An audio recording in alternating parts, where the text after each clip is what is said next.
हाय नमस्कार, एकतास किचनमध्ये स्वागत आहे। आज संडेसाठी आपण छान शेंगदाणा तिळाची पोळी बघणार आहे। या ठिकाणी शेंगदाणे आपण खरपूस छान तव्यामध्ये भाजून घेतात आणि तीळ पण तडतडेपर्यंत छान भाजून घ्यायचेत खरपूस असे।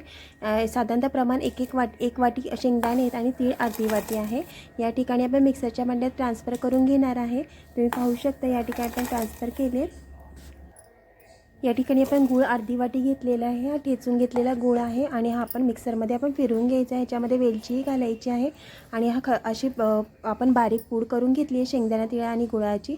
या ठिकाणी आपण चपाती जाड अशी लाटून घेतलेली आहे। तुम्ही पाहू शकता कणकेची आपली आहे पिठाची चपाती आहे गव्हाच्या पिठाची आणि भरपूर असं आपण या ठिकाणी सारण घालणार आहे आणि अशी फोल्ड करून घेणार आहे। यासाठी आपण थोडी जाड लाटायची जेणेकरून आपण भरपूर सारण घालणार आहे। जर आपली चपाती फुटू नये यासाठी आपण जाड भरलेला आहे आणि जरी फुटली तरी काही प्रॉब्लेम नाही, कारण हे सारण आहे ते चिकटसर असतं, थोडंसं बाइंडिंग छान येतं त्याला आणि भरपूर पीठ लावून आपण या ठिकाणी आपण लाटून घेणार आहे। तुम्ही पाहू शकता आपण लाटून घेतली।